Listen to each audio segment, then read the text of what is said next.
میں نے کہا ایک مسلمان مر رہا ہے، ان کو کفنانے دفنانے میں مدد دو۔ انہوں نے پوچھا کون ہے؟ میں نے کہا حضرت ابوذر غفاری ہیں۔ انہوں نے کہا کون ابوذر؟ کیا رسول صلی اللہ علیہ وسلم کے صحابی ابوذر؟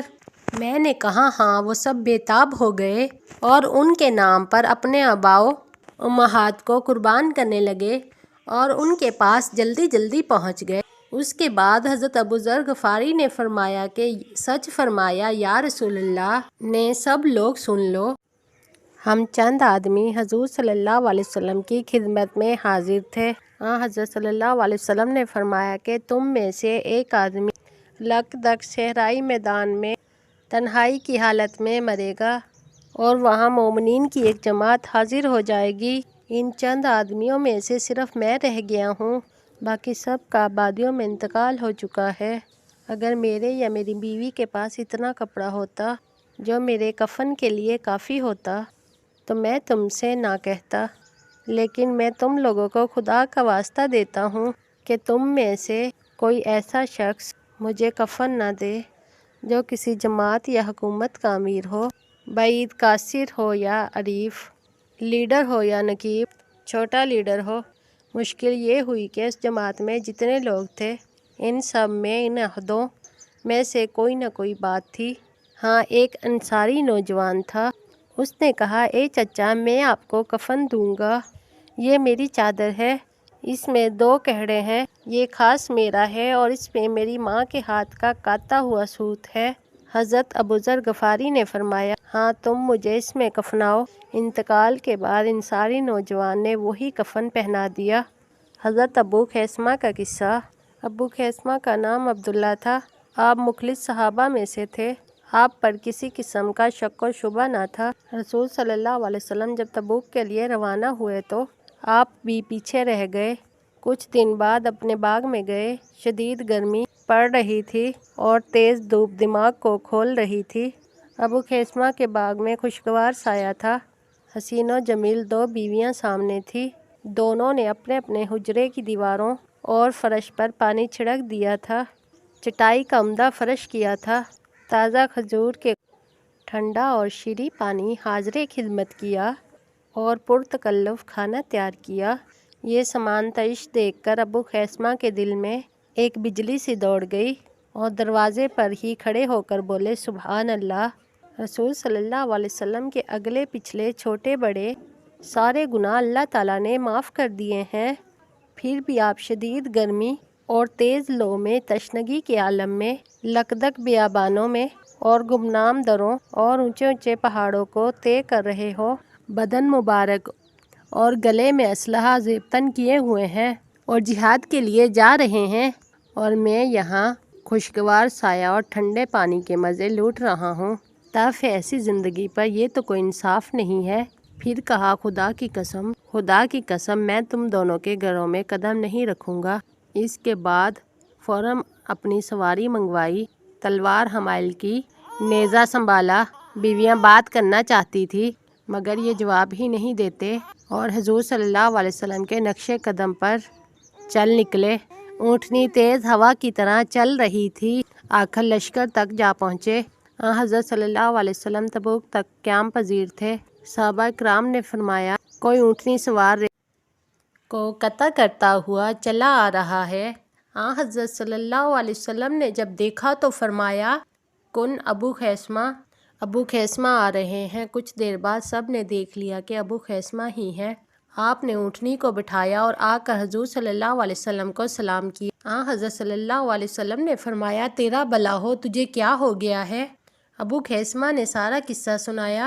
تب نبی اکرم صلی اللہ علیہ وسلم نے ان کے حق میں دعائے خیر کی اور اچھے کلمات سے ان کو یاد کیا۔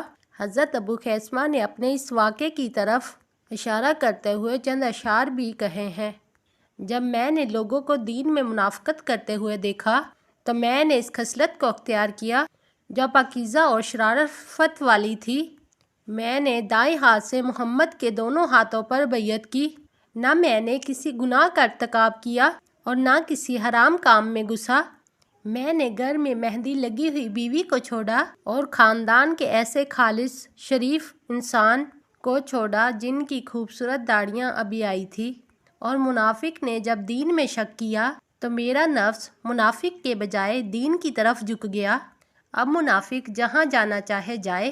حضرت کعب بن مالک کا دردناک قصہ۔ اور توجہ فرمائیں، اللہ تعالیٰ نے ان 3 آدمیوں پر جن کا معاملہ ملتوی کر دیا تھا اور موقوف کر دیا تھا، جہاں تک کہ جب زمین باوجود وسعت کے تنگ ہو گئی اور ان کی جانیں بھی ان پر تنگ ہو گئی، اور انہوں نے یہ سمجھ لیا کہ اللہ کی گرفت سے اللہ کے سوا پناہ دینے والا کوئی نہیں ہے، پھر اللہ نے ان پر توجہ فرمائی اور ان کا قصور معاف کیا تاکہ وہ اللہ کی طرف رجوع ہوں، اور اللہ توبہ قبول کرنے والا مہربان ہے۔ اور اے ایمان والو، اللہ سے ڈرتے رہو اور سچوں کے ساتھ ہو جاؤ۔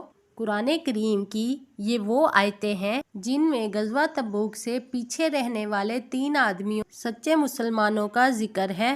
ان تینوں کے نام یہ ہیں: کعب بن مالک، مرارہ بن ربیع، ہلال بن امیہ۔ ان تینوں کا قصہ جس طرح قرآن میں مذکور ہے، احادیث اور تاریخ میں نہایت تفصیل کے ساتھ مشہور ہے، اور لطف یہ ہے کہ حضرت کعب بن مالک نے اس کا خود مکمل طور پر بیان کیا ہے۔ چنانچہ وہ فرماتے ہیں، غزوہ تبوک کے سوا میں کسی غزوے میں حضور صلی اللہ علیہ وسلم سے پیچھے نہیں رہا، البتہ غزوہ بدر میں چونکہ نبی اکرم صلی اللہ علیہ وسلم کے قافلے کے پیچھے گئے تھے، جس کے نتیجے میں بدر کا واقعہ پیش آیا، تو میں اس میں شریک نہیں ہو سکا تھا اور اس میں کسی کی سرزش بھی نہیں ہوئی۔ پھر بدر کا معرکہ گرچہ بہت مشہور ہے، مگر مجھے لیلۃ العقبہ کی جو فضیلت حاصل ہوئی وہ بدر کی فضیلت سے کچھ کم نہیں تھی، جس میں ہم نے اسلام قبول کرنے اور اسے سنبھالا دینے پر اتفاق کیا تھا۔ بہرحال غزوہ تبوک پر پیچھے رہنے کا میرا قصہ اس طرح ہے۔ میں اس وقت بہت زیادہ آسودہ حال تھا۔ میرے پاس 2 طاقتور سواریاں تھیں جو کبھی میرے پاس اس سے پہلے نہ تھی۔ حضور صلی اللہ علیہ وسلم کی عادت شریفہ تھی، آپ جس غزوہ میں جاتے تو جانے کی جہت کو نہیں بتاتے بلکہ توریہ کر کے کسی اور جہت کا نام لیتے، مگر بہت زیادہ لشکر کا اہتمام تھا، دور دراز سفر تھا، اس کے لیے ہر قسم کے سامان کی ضرورت تھی، اس لیے حضرت صلی اللہ علیہ وسلم نے غزوہ تبوک کو کھل کر مسلمانوں کے سامنے ظاہر فرما دیا تاکہ سب لوگ تیاری کر سکیں۔ چنانچہ نبی اکرم صلی اللہ علیہ وسلم اور مسلمان تیاری کرنے میں لگ گئے، میں بھی تیاری میں لگ گیا، مگر کچھ بھی تیار نہ کر سکا۔ میرا خیال تھا کہ میں آسودہ حال ہوں، میرے لیے کوئی مشکل نہیں۔ میں اسی شش و پنج میں لگا ہوا تھا کہ نبی اکرم صلی اللہ علیہ وسلم اور صحابہ نہایت تیزی سے نکل گئے۔ میں نے کہا 1-2 دن بعد میں ان سے جا ملوں گا، اور تیاری کے لیے نکلا۔ تیاری کچھ بھی نہ ہوئی۔ خلاصہ یہ کہ میں اس غزوے سے رہ گیا، اور کاش میں نہ رہ جاتا۔ اس کے لیے میں جب مدینے کے بازار میں نکلتا تھا تو مجھے اس وقت سخت صدمہ پہنچتا تھا، جبکہ وہاں یا منافق گھومتے ہوئے نظر آتے تھے، یا لنگڑے لولے اپاہج یا معذور نظر آتے تھے۔ میرا تذکرہ حضور صلی اللہ علیہ وسلم نے اس وقت کیا جب تبوک پہنچ چکے تھے، اور فرمایا ما فعل کعب، یعنی کعب نے کیا کیا۔ بنو سلمہ کے ایک آدمی نے کہا یا رسول اللہ، ان کی عمدہ چادروں نے اور دونوں کندھوں پر خوش عیشی کی نظر دوڑانے نے ان کو جہاد سے روکے رکھا۔ حضرت معاذ نے اس شخص سے کہا آپ نے بہت بری بات کہی ہے یا رسول اللہ، ہم تو کعب کو اچھا ہی خیال کر سکتے ہیں۔ حضور اکرم صلی اللہ علیہ وسلم خاموش رہے۔ حضرت کعب کا بیان ہے کہ جب غزوہ تبوک سے حضرت صلی اللہ علیہ وسلم واپس آنے لگے تو مجھ پر اپنے بارے میں ایک غم سوار ہوا۔ میں کل نبی اکرم صلی اللہ علیہ وسلم کے غضب سے کیسے بچوں گا؟ میں دل ہی دل میں مختلف جھوٹے منصوبے بناتا رہا اور اپنے خاندان کے ہوشیار لوگوں سے مشورے بھی لیتا رہا، اور جب مجھے اطلاع ملی کہ حضور صلی اللہ علیہ وسلم مدینہ منورہ پہنچ چکے ہیں تو میرے دل سے سارے جھوٹے منصوبے زائل ہو گئے، اور میں نے سوچا کہ میں اس مشکل سے جھوٹ کے ذریعے سے کبھی نہیں نکل سکتا۔ چنانچہ میں نے عہد کر لیا جو کچھ بھی ہو جائے میں سچ کہوں گا۔ نبی اکرم صلی اللہ علیہ وسلم کی عادت تھی کہ سفر سے واپسی پر مسجد میں 2 گانا نماز پڑھتے تھے اور پھر لوگوں سے ملاقات کے لیے تشریف رکھتے تھے۔ جب آپ نے مسجد میں مجلس فرمایا تو غزوہ تبوک سے پیچھے رہنے والے جھوٹے بہانے بنا کر پہنچے، اور ہر ایک نے قسم کھا کر اپنا کوئی نہ کوئی بہانہ اور عذر پیش کیا۔ حضرت صلی اللہ علیہ وسلم نے بغیر کسی تفتیش کے سب کا ظاہر عذر قبول کیا اور اصل حقیقت اللہ تعالیٰ پر چھوڑ دیا۔ جھوٹے عذار پیش کرنے والے 80 یا 81 آدمی تھے۔ اس کے بعد میں بھی حضور صلی اللہ علیہ وسلم کے سامنے آ گیا اور میں نے سلام کیا۔ آپ نے سلام کا جواب دیا اور غضب آمیز تبسم فرمایا اور مجھ سے فرمایا آگے آ جاؤ۔ میں آگے ہوا تو فرمایا اور آگے آ جاؤ، یہاں تک کہ میں آپ کے قدموں میں بیٹھ گیا اور آپ صلی اللہ علیہ وسلم نے فرمایا تم کو کس چیز نے پیچھے رکھا، حالانکہ تم نے اس سفر کے لیے سواری بھی خرید رکھی تھی۔ میں نے کہا جی ہاں یا رسول اللہ، خدا کی قسم اگر آج میں کسی دنیا دار کے سامنے ہوتا تو بحث اور ہیلے بنا کر بچ سکتا تھا، لیکن میں جانتا ہوں کہ اگر اس وقت جھوٹی باتیں بنا کر آپ کو راضی کر لیا تو ممکن ہے کہ اللہ تعالیٰ صحیح بات ظاہر کر کے آپ کو مجھ سے ناراض کر دیں۔ لیکن اس وقت اگر میں سچ کہہ دوں تو آپ مجھ سے خوش نہیں ہوں گے، لیکن مجھے امید ہے کہ اللہ تعالیٰ میرے قصور کو معاف کر دے گا اور آپ کو مجھ سے راضی فرما دے گا۔ یا رسول اللہ، پیچھے رہنے کی کوئی صحیح وجہ نہ تھی، مجھے ہر قسم کی سہولت حاصل تھی، باوجود اس کے میں پیچھے رہ گیا۔ حضور صلی اللہ علیہ وسلم نے فرمایا کہ یعنی اس نے سچ کہا، اب اٹھو، جب تک اللہ تعالیٰ تمہارے حق میں کوئی فیصلہ نہ کرے تم اسی طرح رہو۔ میں وہاں سے اٹھ کر باہر آ گیا۔ بنو سلمہ کے کچھ لوگ میرے پیچھے پڑ گئے اور کہنے لگے خدا کی قسم تم نے اس سے پہلے کبھی اس طرح کی کوئی غلطی نہیں کی، کیا تم سے یہ بھی نہ ہو سکا جس طرح باقی لوگوں نے عذر پیش کیے تم بھی ایک عذر پیش کرتے؟ پھر نبی پاک صلی اللہ علیہ وسلم کی دعا اور استغفار آپ کے لیے کافی ہو جاتا۔ مجھے ان لوگوں نے اتنا ڈانٹا کہ میں نے دل میں ارادہ کر لیا دوبارہ جا کر اپنے سچ کو جھٹلا دوں۔ پھر میں نے ان لوگوں سے پوچھا کہ کیا میرے جیسا قصہ کسی اور کو بھی پیش آیا ہے؟ انہوں نے کہا ہاں، مرارہ بن ربیع اور حلال بن امیہ کو بھی یہی معاملہ پیش آیا ہے، انہوں نے بھی سچ سچ بات بتا دی ہے۔ میں نے کہا وہ تو بدری صحابی ہیں، چلو میرے لیے ان کے نقش قدم پر چلنا کافی ہے۔ اس کے نبی پاک صلی اللہ علیہ وسلم نے تمام مسلمانوں کو ہم سے بات چیت کرنے سے منع کر دیا، ہم تینوں سے بات کرنے اور لیک سلیک کرنے سے بھی منع کر دیا۔ چنانچہ لوگوں نے ہم سے اس طرح سوشل بائیکاٹ کیا گویا وہ ہمیں جانتے ہی نہیں۔ 50 دن تک ہم پر یہ حالت مسلسل جاری رہی۔ میرے دونوں ساتھی اپنے اپنے گھروں میں روتے ہوئے بیٹھ گئے اور میں چونکہ جوان آدمی چست بھی تھا، چونکہ میں نماز پڑھنے مسجد نبوی آیا کرتا تھا، بازاروں میں گھومتا تھا، مگر کوئی مسلمان مجھ سے بات نہیں کرتا تھا۔ نبی اکرم نماز کے بعد اپنی جگہ بیٹھے رہتے تھے، میں آ کر سلام کیا کرتا تھا اور آپ کے مبارک ہونٹوں کو دیکھتا تھا کہ آپ سلام کا جواب ہونٹوں کی حرکت سے دیتے ہیں یا نہیں۔ نبی اکرم نماز کے بعد اپنی جگہ میں بیٹھے رہتے تھے، میں حضور کے قریب ہی نماز پڑھتا تھا اور چوری سے حضور کو دیکھتا تھا۔ جب میں نماز میں ہوتا تھا تو حضور میری طرف دیکھتے تھے، لیکن جب میں متوجہ ہوتا تو حضور مجھ سے چہرہ انور پھیر لیتے تھے۔ جب اپنے اصحاب اور تمام مسلمانوں اور بے توجہی اور اعراض طویل ہو گیا تو میں ایک دن اپنے چچا زاد بھائی ابو قتادہ کے پاس گیا۔ وہ اپنے باغ کے اندر تھے اور میں باہر سے دیوار کے اوپر چڑھ کر ان سے بات کرنا چاہتا تھا۔ لوگوں میں وہ مجھے سب سے زیادہ پیارے اور محبوب تھے۔ میں نے انہیں سلام کیا، لیکن انہوں نے میرے سلام کا جواب نہیں دیا۔ میں نے کہا ابو قتادہ، اے میرے چچا زاد کے بیٹے، میں تمہیں خدا کا واسطہ دے کر پوچھتا ہوں، کیا میں اللہ اور اس کے رسول سے محبت نہیں رکھتا؟ وہ خاموش رہے۔ میں نے پھر اس کو قسم کھلا کر پوچھا، کیا میں اللہ اور اس کے رسول سے محبت نہیں رکھتا؟ تیسری بار جب میں نے ان سے پوچھا تو آپ نے صرف اتنا کہا، اللہ و رسولہ اعلم۔ میری آنکھوں سے اٹھٹ آنسو گرے اور دیوار پھیلا کر واپس ہو گیا۔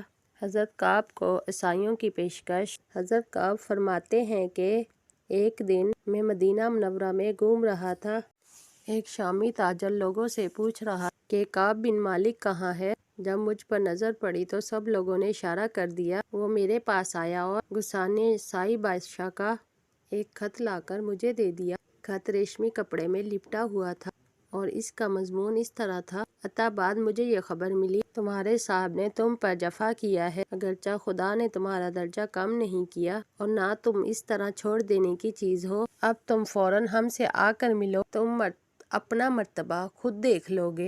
میں نے جب اس خط کو پڑھا تو میں نے کہا، قسم باخدا یہ بھی ایک بڑی مصیبت، کیا میں اس درجے کا ہو گیا کہ کافر مجھے کفر کی دعوت دے رہے ہیں؟ وہ قاصد پاس کھڑا تھا۔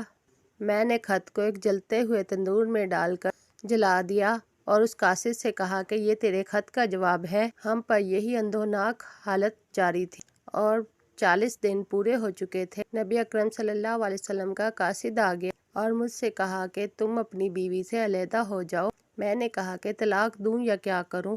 انہوں نے کہا کہ طلاق نہیں، صرف الگ کر دو اور اس کے قریب نہ جاؤ، اور یہی حکم میرے دونوں ساتھیوں کو بھی ہوا۔ میں نے اپنی بیوی سے کہا جب تک اللہ تعالیٰ کی طرف سے اس بارے میں کوئی حکم نہیں آتا اس وقت تک تم اپنے مائکے چلی جاؤ اور اپنے والدین کے ہاں رہو۔ حضرت کعب بن امیہ فرماتے ہیں کہ ہلال بن امیہ کی بیوی نبی اکرم صلی اللہ علیہ وسلم کے پاس گئی اور فرمایا ہلال کمزور ضعیف ہے، ان کی خدمت کے لیے میرے سوا کوئی نہیں، کیا آپ اس بات کو پسند فرماتے ہیں کہ میں اس کی خدمت کروں؟ فرمایا خدمت کرو لیکن وہ تمہارے قریب نہ آئے۔ انہوں نے فرمایا خدا کی قسم وہ تو رو رو کے اتنا کمزور ہو گیا ہے، حرکت کرنے کے قابل نہیں ہے اور اب بھی مسلسل رو رہا ہے۔ مجھے بھی بعض نے اشارہ دیا ہے کہ آپ بھی اگر اسی طرح اجازت مانگتے تو شاید تیری بیوی کو بھی اجازت مل جائے۔ میں نے کہا میں ایسا نہیں کر سکتا، معلوم نہیں کہ اجازت ملے گی یا نہیں ملے گی۔ دوسری بات یہ بھی کہ میں ایک جوان آدمی ہوں، اتنا محتاج نہیں ہوں جتنا میرا۔ قبولیت توبہ اور بشارت۔ حضرت کعب فرماتے ہیں کہ اس کے بعد 9 دن مزید گزر گئے اور 49 دن پورے ہو گئے۔ ٹھیک 50ویں دن صبح کے وقت میں اپنے مکان کی چھت پر صبح کی نماز پڑھ کے بیٹھا ہوا تھا اور میرا وہی حال تھا جس کو قرآن نے بیان کیا۔ اسی حال میں نے آواز سنی کہ کوئی کوہ صلہ سے بلند آواز میں پکار رہا تھا، اے کعب بن مالک بشارت سن لو۔ میں سجدے میں گر گیا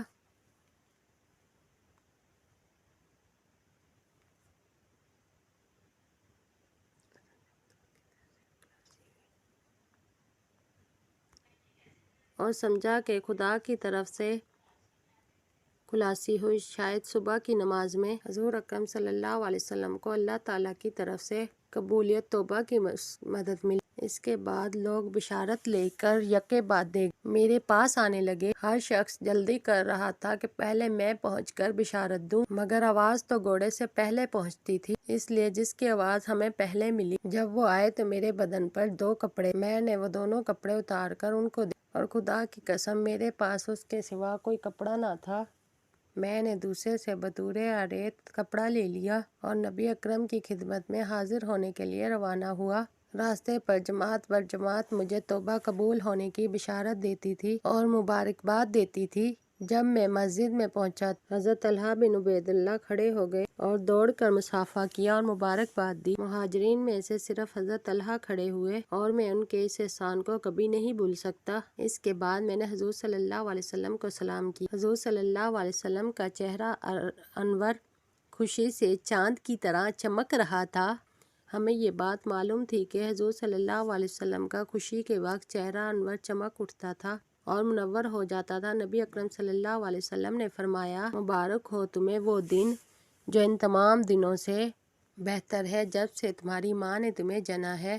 میں نے کہا یا رسول اللہ یہ آپ کی جانب سے ہے؟ میں نے کہا یا رسول اللہ یہ آپ کی جانب سے ہے یا اللہ تعالیٰ کی جانب سے ہے؟ آپ نے فرمایا اللہ تعالیٰ کی طرف سے ہے۔ میں نے کہا یا رسول اللہ میں چاہتا ہوں کہ قبولیت توبہ کے شکریہ میں اپنا سارا مال اللہ کے راہ میں صدقہ کر دوں، تو حضور صلی اللہ علیہ وسلم نے فرمایا کہ تمہارے لیے یہی بہتر ہے کہ کچھ مال اپنے لیے بھی رکھو۔ میں نے عرض کیا کہ خیبر کا حصہ اپنے لیے رکھتا ہوں۔ اس کے بعد میں نے حضور صلی اللہ علیہ وسلم کے سامنے عہد کیا کہ صداقت کی وجہ سے اللہ تعالیٰ نے میری دعا قبول فرمائی ہے، اب میری توبہ کا یہ حصہ ہے، میں سچ کے سوا کوئی بات نہیں کروں گا۔ فرماتے ہیں کہ اس دن کے بعد آج تک میں نے کوئی جھوٹی بات زبان سے نہیں نکالی اور آئندہ بھی اللہ تعالیٰ حفاظت فرمائے۔ حضرت کعب فرماتے ہیں کہ قسمیں بخدا اسلام قبول کرنے کے بعد مجھ پر میرے رب کا سب سے بڑا احسان یہی میری توبہ ہے، اور ہم تینوں ہی کے متعلق توبہ کی یہ آیت اتری۔ حضرت کعب توبہ پر یہ شعر پڑھا کرتے تھے، میرا پروردگار ہر عیب سے پاک ہے، اگر وہ میری غلطی کو معاف نہ فرماتا تو میں نقصان اٹھاتا اور قول و علم دونوں تباہ ہو جاتے۔ قرآن کی ان آیتوں میں ہے کہ اے ایمان والو سچوں کے ساتھ ہو جاؤ۔ اس میں اشارہ ہو گیا کہ جب تک قرآن موجود ہوگا تو سچے لوگوں کی ایک اور جماعت قائم رہے گی اور وہی اہل حق کی جماعت ہوگی۔ تبوک کا یہ قصہ اس بات کی دلیل ہے کہ نفیر عام کے بعد جہاد فرض ہو گیا، اگرچہ فرد اس کی اطلاع نہ کی گئی، نیز امام وقت جب جہاد کا اعلان عام کرتا ہے تو کسی شخص کو پیچھے رہنے کی گنجائش نہیں ہوگی۔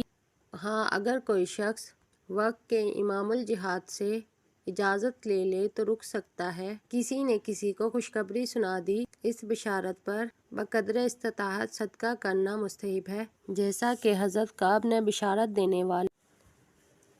ہر مسلمان کو سوچنا چاہیے کہ جہاد اتنا اہم فریضہ ہے کہ کچھ تاخیر سے یا صرف ایک بار عدم شرکت سے اتنا سخت مواخذہ ہوا کہ 50 دن تک سوشل بائیکاٹ کیا گیا، بیویوں سے علیحدگی کا حکم ہوا، اور اگر اس دوران ان حضرات کی موت آ جاتی تو پھر ان کا کیا بنتا۔ خود حضرت کعب کا بیان ہے کہ مجھے سب سے زیادہ فکر اس بات کی تھی کہ بائیکاٹ کے زمانے میں میری موت نہ آ جائے، اس لیے ہر مسلمان کو کھلے دل سے جہاد میں حصہ لینا چاہیے اور دل و دماغ میں اس کو جگہ دینا چاہیے۔ جہاد سے محبت اور مجاہدین سے ہمدردی محبت رکھنی چاہیے۔ خدا نخواستہ اگر کسی کے دل میں یا دل کے کسی کونے میں جہاد سے ذرا بھی نفرت پیدا ہو گئی تو میرے خیال میں اس کا ایمان جل جائے گا، کیونکہ جہاد ایک حساس اور نازک اسلامی حکم ہے، اور اس سے ذرا بھی نفرت دل میں نفاق پیدا کرتا ہے، کیونکہ اسلام کے کسی بھی حکم سے قلبی نفرت کفر ہے، لیکن جہاد تو ایمان کے پرکھنے کی کسوٹی ہے، کیونکہ نفاق کا جہاد کے ساتھ تقابل قرآن حدیث میں بار بار بیان کیا گیا ہے۔ اگلا حصہ آنے والی ویڈیو میں بتایا جائے گا۔ ویڈیو اچھی لگی ہو تو لائک اور سبسکرائب کریں۔ شکریہ۔